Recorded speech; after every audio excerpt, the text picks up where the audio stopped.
moving on with Protista. The last lecture was on Monera. This one is going to be on Protista.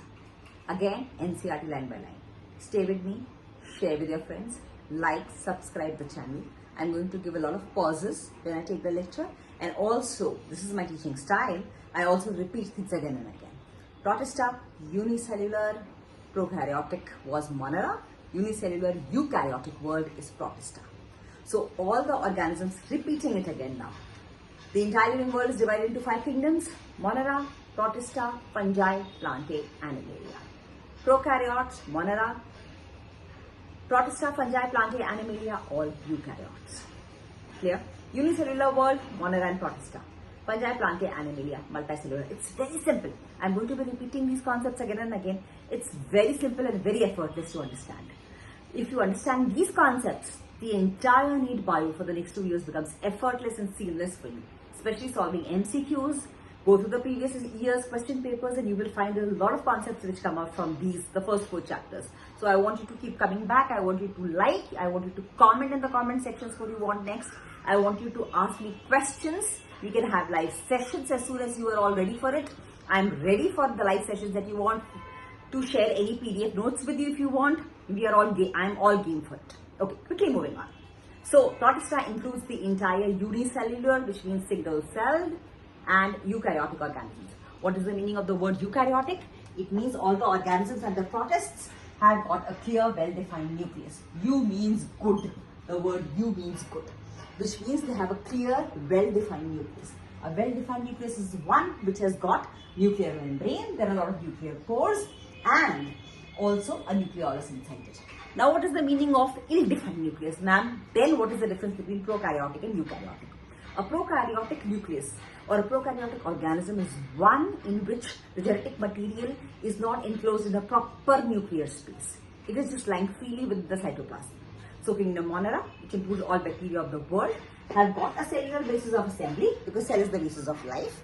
But the contents of the genetic material, DNA, RNA, etc., is just lying freely in the cytoplasm. That is the main difference between a prokaryote and a eukaryote. In a eukaryote, there is a cellular basis of assembly. They've got cellular organelles, they've got mitochondria, they've got ribosomes, etc., and they've got a proper, well-defined nucleus. Clear, clear, clear? So Protista includes all organisms that have got a well-defined nucleus and they've got a cellular basis of organization. Now, I don't want these lectures to be very, very long, so I may be breaking the Protista into 2 parts. Let's see how long this one goes. Now, we've got Protista is a world which is mostly, largely aquatic. They may be marine, they may be freshwater, but mostly they are aquatic. The important key point here is Protist, since it divides the prokaryotic world and the eukaryotic world, they are said to be primitive ancestors or relatives of fungi, plantae, as well as animalia. Important, important, important. Protist is the boundaries of the word Protist. The NCERT textbook says the boundaries of the kingdom Protist is not clearly defined because Protist is said to be primitive ancestors of fungi, plantae, and animalia. Very important point. Okay. We understand this one by one. Mostly they are aquatic. Mostly they are all unicellular. They've got, since it's a single cell, the mode of reproduction is binary fission, fusion, etc. Different types of modes of reproduction. Now, there are 5 types of protists which are described in your NCERT textbook: chrysophytes, dinoflagellates, euglenoids, slime molds, and protozoans. We'll discuss them one by one. The NCERT textbook gives 5 kinds of protists. The first one, the protist that we start with, is going to be chrysophytes. So there are 5 protists which are described in NCERT textbook. One is chrysophyte. The second is dinoflagellate. As the word suggests, they've got 2 flagella. The third one is chrysophyte, dinoflagellate. The third one is euglenoids. Important, write down in your textbook. These are supposed to be primitive relatives or ancestors of plants. The fourth one is slime molds. The name sounds slimy and moldy. Just to make it easier for you to understand, these are said to be primitive relatives of fungus or fungi. And the fifth one is protozoans. They are said to be primitive relatives or older ancestors of animals. Protozoans are said to be ancestors or primitive relatives of animals. Clear? Let's start the first one, which is chrysophytes. The NCERT textbook gives you examples of chrysophytes. Chrysophytes includes the category which contains of desmids, there's another name given, desmids, etc. The typical classical feature is they are all aquatic. They are mostly marine, though some forms may be terrestrial in nature, and they are the chief producers of the oceans. So there may be 60% of photosynthesis in the entire oceans may be being done by the chrysophytes. The examples given in NCERT textbook is diatoms and desmids. Remember the word diatom. The cell wall is thick, it is mostly silicaceous in nature. They've got extremely thick cell wall, which is made up of silica, and it is indestructible cell wall. Hence, over billions of years, those diatoms that have died have left this residue of silica at the base of the ocean bed or seas. And this is referred to as diatomaceous earth. And the diatomaceous earth is very gritty.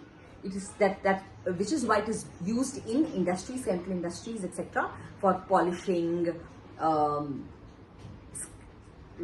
scrubbing, polishing, etc., all those uses. Because diatomaceous earth is extremely gritty and very hard, very resistant material because it is made up of pure silica. Okay, so this is about diatoms and desmids. They are the chief producers of the oceans. Also, the third characteristic feature is that the cell wall has got a soapbox-like arrangement. So what is the meaning of a soapbox-like arrangement? It means just like a matchbox. One box fits into the other box and the other one goes into one. This is a classic feature again of chrysophytes. Enough with chrysophytes. Let's move on to dinoflagellates. NCERT textbook gives dinoflagellates means two flagella. There's a diagram given. Go through the diagram. Learn to make these diagrams and repeat them. Memorize them. Memorize the diagrams. Now, a rough diagram, I'm going to draw it here. Not drawing a very fair diagram, but just for your understanding, I'll draw a rough diagram. Goni-Olax is the one that they have given. But other textbooks that you go through will also give you something similar. So there are two flagella that run perpendicular to each other. The shape may be a little different. The other one, Goni, Parox, etc. The shape are typically different, but the flagella run perpendicular to each other. So one flagella runs through the longitudinal axis, along the longitudinal axis. The other flagella runs along the transverse axis. This is a characteristic feature of dinoflagellates, two flagella. The two flagellum run perpendicular to each other like this. Classic example that the textbook gives is Goni-Olax. There are other Gonis. If you find a name in MCQ anywhere which you haven't heard before, but the name starts with G-O-N-Y, it most probably is going to be the dinoflagellate. There is an example of a dinoflagellate. So dinoflagellates, they have got numerous pigments. Most of them are photosynthetic. So the pigment is usually green, but they may have reddish brown pigment, they may have red pigment, they may have greenish pigment, etc. Now they are also photosynthetic in nature, and the pigment gives the color to the organism, and they have got extremely rapid multiplication rate. The multiplication rate is so fast that a lot of times Goni-Olax, G-O-N-Y-A-U-L-A-X, Goni-Olax, which is an example of a dinoflagellate, multiplies so rapidly that the entire sea appears red, and that is referred to as a red tide. Red tide associated with the second protist, which is dinoflagellate, MCQ question. The third important point is they release toxins in large amount, and a classic toxin that is released by them goes by the name of saxotoxin. S-A-X-O, write it down, T-O-X-I-N, saxotoxin. It is so toxic that it is very harmful to vertebrates, it is very harmful to marine life, it is also harmful to fish life. So when they are rapidly multiplying, the toxins that they release is harmful to the fish or marine life. That is probably a way, evolutionarily, that they have devised to protect themselves. Yes, it is probably a way by which they protect themselves from predators, etc. Let's move on to the third protist. The third protist is euglenoids. Now, why do I smile when I say euglenoids? Because the classic example is very easy to remember, euglena. Why do I smile when I say euglenoids? Because they are said to be ancestors of plants. So, they are very interesting because they have photosynthetic pigments which are quite similar to higher animals, and they do photosynthesize actively, but in the absence of sunlight, they become heterotrophic and predaceous. So that's very interesting. It's a single-celled organism. In the presence of sunlight, it photosynthesizes. But in the absence of sunlight, it becomes heterotrophic and predaceous. Now, these also have flagella. A flagella is usually a single flagella. And classic example is Eulina. They also have got thick cell wall. They've got a pellicle. It's not called a cell wall, it's called a pellicle, and the pellicle is proteinaceous in nature, is usually proteinaceous in nature. A classic example is Eulina. Let's move on to the next one. The next one is slime mold, which is a primitive relative of or primitive ancestor of fungus. So they are saprophytic in nature. So they are usually found among dead and decaying twigs, leaves, etc. because they are saprophytic in nature. Why are they saprophytic in nature? What does that mean? They use dead and decaying organic matter for their food. Now, remember one thing. Going back to euglenoids, since euglenoids can perform both. They are heterotrophic or they can be autotrophic in the presence of sunlight. Hence, this kind of arrangement is called as a mixotropy. Write it down. Classic word, mixotropy, which is used, or mixotropic. This is used for euglenoids. Going on to saprophytic, which is slime molds.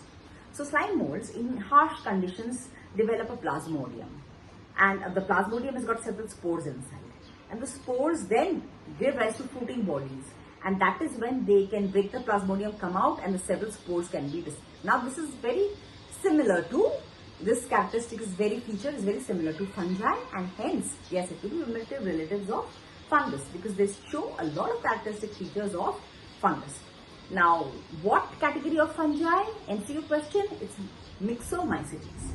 Mostly it is Myxomycetes. When we study the chapter of fungi, you will understand there are different types of fungi. They are classified into different categories or classes, which are Ascomycetes, Basidiomycetes, Deuteromycetes, etc. Whereas these slime molds come under the category of Myxomycetes, which is Myxomycetes. They are the ancestors of fungi. The last one is protozoan. Now, protozoan is a little elaborate to understand. Protozoans are said to be primitive relatives of animals. The NCERT textbook says that it is a primitive relative of animal, and protozoans are holozoic in nature. That is, they ingest their food material. They are heterotrophic, and they've got a gullet-like thing by which they ingest their food material. Now, protozoan we are going to study a little in detail because NCERT gives 4 different classes of protozoans.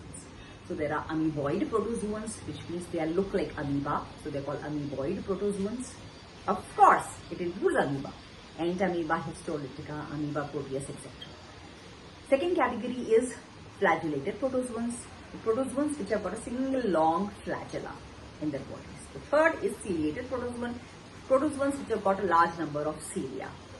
Let me finish this, then I'll explain to you the difference between cilia and flagella. And the fourth one is sporozoans. That is protozoans which produce spores. Those are called as sporozoans. Okay. Now, just to give you a broad understanding of these 4 different categories of protozoans. The first category of protozoan is called as amoeboid protozoan. So, amoeboid protozoans have got a body like amoeba. So, amoeba, entamoeba, amoeba histolytica. So, they've got pseudopodia. There are different kinds of podia that are present, that may be present. And the function of pseudopodia is to locomotion as well as movement, as well as doing pinocytosis or phagocytosis, ingesting a food material or ingesting liquid, etc. is called as pinocytosis, and food material is referred to as phagocytosis. So this category includes amoeboid protozoans. They may be free living or they may be pathogenic and parasitic in nature. You know the classic examples. Amoebic dysentery. When they're pathogenic in nature, they can cause amoebic dysentery, especially in human beings, in cows, cattle, etc. And they are called as, examples are amoeba, proteus, entamoeba, histolytica, etc. The second category is ciliated protozoan.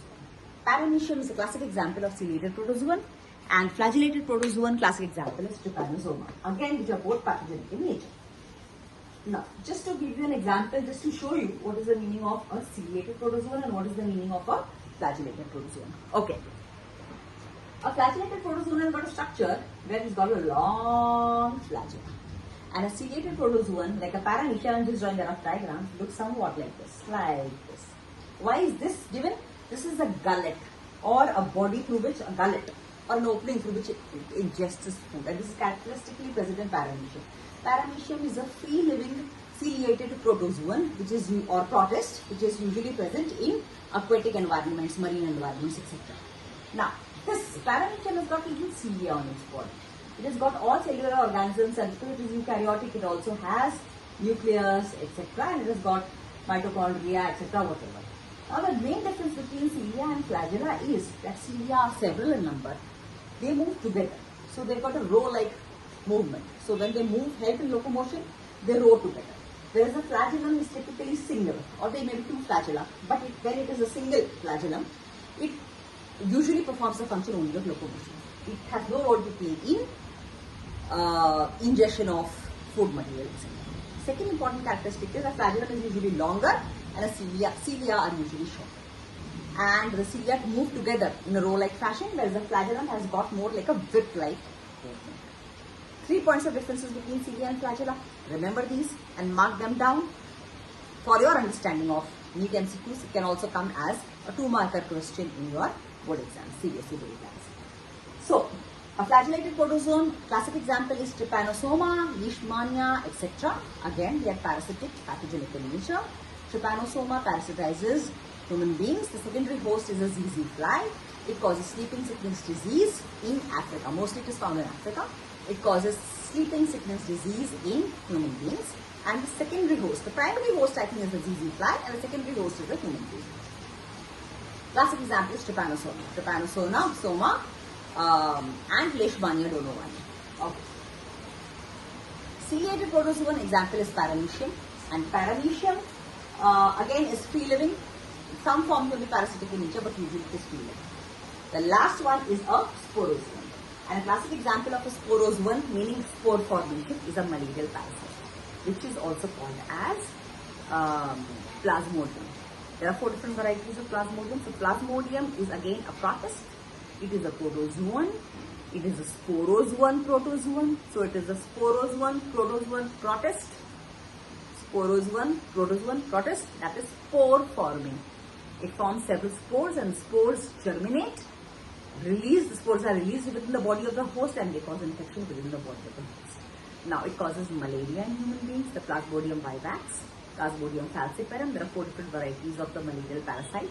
I will take it up as a different lecture, the entire pathology of Plasmodium along with malaria and how it causes, and the causative agent in human beings. The carrier is female and it is male. Yes. So, we have discussed enough about protists. Do like, subscribe, share my lecture for more detail. But if there's anything that I have missed out, I will take the next lecture to make you a little clear about if the NCERT mentions anything else about protists, though I think I've covered most of the important